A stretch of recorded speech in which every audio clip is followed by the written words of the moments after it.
Même si cela produit parfois des effets positifs, ce n'est pas toujours le cas. C'est en tout cas une décision à mûrir très sérieusement et un événement à préparer méthodiquement. J'ai en effet de plus en plus souvent de personnes en consultation qui ont des problèmes avec leur duo de chats. On leur a dit qu'il fallait prendre un autre chat pour occuper le premier chat qui s'ennuie, et cela génère en fait de nouveaux problèmes, puisque la cohabitation entre les deux chats ne se passe pas bien et que le problème de base n'est de ce fait pas résolu. En premier lieu parce qu'il y a des règles pour une cohabitation harmonieuse entre chats et également parce que ce n'est pas toujours la meilleure solution de prendre un second chat pour occuper le premier. Nous allons voir ça au fil de la vidéo. Il y a pourtant des cas dans lesquels c'est une bonne idée. Je vous en parle plus tard dans la vidéo. Et pour gérer l'ennui du chat, je vous donne également des solutions sans être obligé de prendre un second chat et donc éventuellement risquer une situation encore plus compliquée.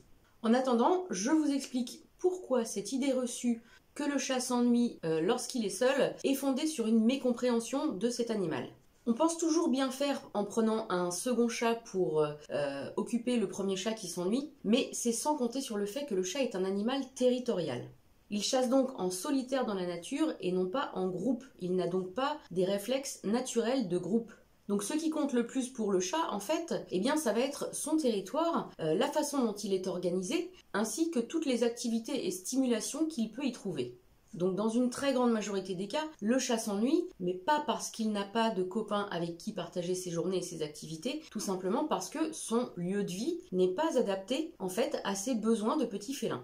Cette fausse croyance que le chat s'ennuie quand il est seul est en fait basée sur un concept purement humain. C'est de l'anthropomorphisme.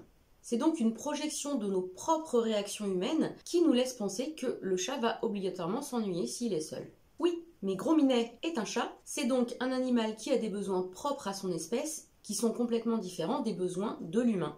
Donc dans une grande majorité des cas, vous allez lui ramener Félix, et là, ça va vite être la castagne et ça va aller de mal en pis. Tout simplement parce que Gros Minet n'avait pas du tout besoin d'un compagnon et qu'il n'était en plus pas du tout émotionnellement prêt à partager son territoire et les relations avec son ou ses humains. Il pouvait déjà être un peu anxieux par le fait de s'ennuyer, parce qu'effectivement un chat qui s'ennuie ce n'est pas une bonne chose pour son bien-être, mais le fait d'avoir rajouté en fait un problème entraîne davantage de problèmes encore. Alors deux choses, déjà pour commencer, il est possible que vous pensiez que votre chat s'ennuie mais que ce n'est en fait pas le cas. Et si votre chat s'ennuie vraiment, eh bien la solution la plus logique va être en fait de faire en sorte de lui trouver plus d'activités de stimulation. Et la bonne nouvelle, c'est en fait que c'est dans la plupart des cas très peu de choses à modifier pour que votre chat puisse avoir plus d'activités et de stimulation dans son lieu de vie. Il ne faut pas forcément transformer son habitation en lieu 100% dédié au chat, il convient juste le plus souvent de modifier des détails. Des détails pour nous, mais qui ne le sont pas pour le chat, et qui peuvent radicalement changer sa vie. Je vous donne pour cela des solutions en fin de vidéo. Pour en revenir à notre question concernant le fait d'intégrer un nouveau chat pour occuper le premier, dans quel cas est-ce que ce n'est vraiment pas du tout une bonne idée? La réponse est en fait surtout matérielle, parce que nos deux chats auront besoin d'espace. On part sur un minimum de 20-25 mètres carrés par chat, et encore si l'habitation est bien équipée pour les deux chats. Idéalement 40 mètres carrés par chat. Donc si vous vivez dans 35 mètres carrés avec très peu d'accessoires pour le chat, vous comprendrez bien que c'est vraiment très mal engagé d'envisager un second chat. Et c'est alors évidemment plutôt sur l'équipement du territoire et certaines pratiques qu'il va falloir miser. Ensuite, le fait d'avoir deux chats va forcément entraîner des dépenses conséquentes. En alimentation, frais vétérinaires, litière, etc. Et même bien plus que cela, car vous allez devoir multiplier les accessoires par 2 ou 3 idéalement. C'est donc un véritable budget à prévoir. Et c'est aussi du temps, car le chat, bien que territorial, est aussi très attaché aux interactions qu'il peut avoir avec nous. La question à se poser est donc ici de savoir si on aura suffisamment de temps à accorder à nos deux chats lorsque le deuxième sera à la maison.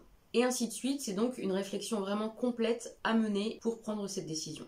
Mais alors, dans quel cas est-ce intéressant et une bonne idée de prendre un deuxième chat? Eh bien, ça l'est si votre chat a toujours vécu avec un ou plusieurs autres chats et que vous voyez que la disparition du dernier chat a pu entraîner un mal-être chez votre chat, que vous voyez que son moral est un peu atteint. Dans ces cas-là, il est possible d'envisager sereinement l'arrivée d'un second chat de façon à vraiment tenir compagnie au chat qui a eu cette habitude de vivre en collectivité depuis toujours ou presque. Mais attention, pour cette situation, comme pour toute nouvelle arrivée de chat dans un endroit où il y en a déjà un ou plusieurs, eh bien, il va falloir faire les choses dans les règles.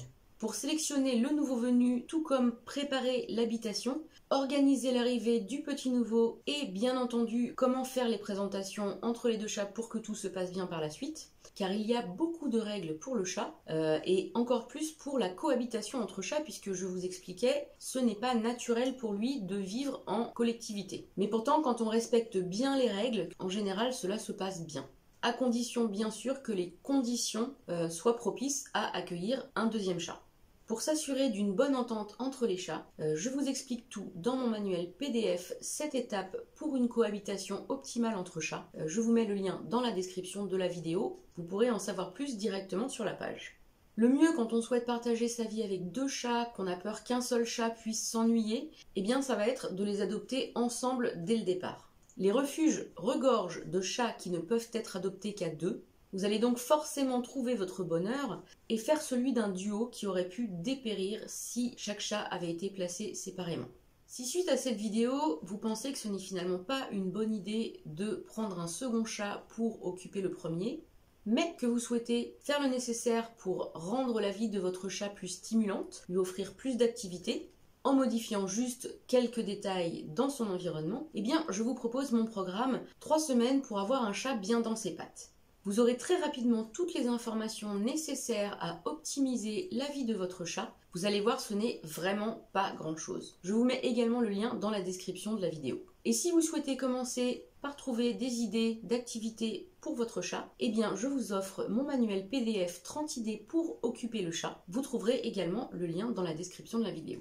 Si cette vidéo vous a plu, si elle vous a été utile, mettez-lui un pouce j'aime et partagez-la sur vos réseaux sociaux, de façon à faire circuler l'information. Et n'hésitez pas également à me laisser un commentaire pour me donner votre avis ou me poser une question, je me ferai un plaisir d'y répondre prochainement. Et bien sûr, abonnez-vous à la chaîne de façon à recevoir gratuitement de nouvelles informations sur le bien-être du chat et tout ce qui le concerne. En attendant la prochaine vidéo, prenez bien soin de vous et de vos loulous!